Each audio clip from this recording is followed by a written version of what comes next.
তাদের চরিত্র কি, তারা কিভাবে মানুষকে জবাই করে, এই দৃশ্য আমরা গতকালকে দেখেছি। যারা আমার ভাইকে হত্যা করেছে তাদেরকে যদি গ্রেফতার করে দৃষ্টান্তমূলক শাস্তি না দেওয়া হয়, তাহলে পুরো বাংলাদেশের এই যে ছাত্র জনতা একসাথে সরকারের বিরুদ্ধে তাদের জায়গা থেকে প্রতিবাদ জানাবে। এই বাংলাদেশের মুসলমান যারা রয়েছে, শান্তিপ্রিয় মুসলমান, এই বাংলাদেশের মুসলমান যারা রয়েছে তারা যেমন নিজেদের ধর্মের প্রতি তাদের সহানুভূতি রয়েছে, অন্যান্য ধর্মের যারা রয়েছে তাদের প্রতিও তাদের সহানুভূতি রয়েছে। কিন্তু এই সহানুভূতিকে ব্যবহার করে কেউ যদি নিজেদের ওই ভারতে বসা চক্রান্ত, যারা মাসের 30 দিনের 25 দিন দেহটা নিয়ে এই বাংলাদেশে বসে থাকে আর বাকি 5 দিন মনটা নিয়ে ভারতে যায়, সেখানে চক্রান্ত করে এবং সেই চক্রান্তের এক্সিকিউশন এই বাংলাদেশে এসে ঘটায়, সে সকল উগ্রবাদী হিন্দুদেরকে প্রতিহত করার জন্য আমাদের মনে বিন্দুমাত্র সহানুভূতি থাকবে না।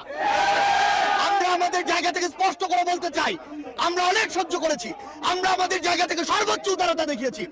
আমরা দেখেছি এই অভ্যুত্থানের পূর্বে কারা কতটুকু এই অভ্যুত্থানকে সমর্থন করেছিল। আমরা দেখেছি এই বাংলাদেশ থেকে শেখ হাসিনা পালিয়ে যাওয়ার পরে কাদের মন সবচেয়ে বেশি খারাপ হয়েছে। আমরা আমাদের জায়গা থেকে স্পষ্ট দেখেছি, যখন এই বাংলাদেশে অভ্যুত্থান পরবর্তী সময় একটি অস্থিতিশীল পরিবেশ হওয়ার কথা ছিল, তখন কিভাবে আমাদের এই মাদ্রাসার ভাইরা ওই মন্দিরে গিয়ে পাহারা দিয়েছে, কিভাবে 5ই আগস্ট রাতে ছায়ারাত ওই মন্দির পাহারা দিয়ে সকালে ফজরের নামাজ তার সামনে রাস্তায় পড়েছে। সেখানে এই সহানুভূতিকে কেউ যদি প্রশ্রয় হিসেবে দেখে, আমরা স্পষ্ট করে বলে দিতে চাই, শুধু অন্তর্বর্তীকালীন সরকার নয়, বৈষম্য বিরোধী ছাত্র আন্দোলন নয়, জাতীয় নাগরিক কমিটি নয়, পুরো বাংলাদেশ একসাথে এ সকল উগ্রপন্থীদেরকে প্রতিহত করবে।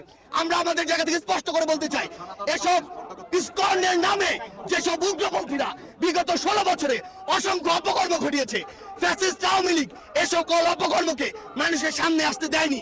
তারা ইসকনের এই সকল অপকর্মকে মদত দিয়েছে, প্রশ্রয় দিয়েছে, আশ্রয় দিয়েছে, লুকিয়ে রেখেছে।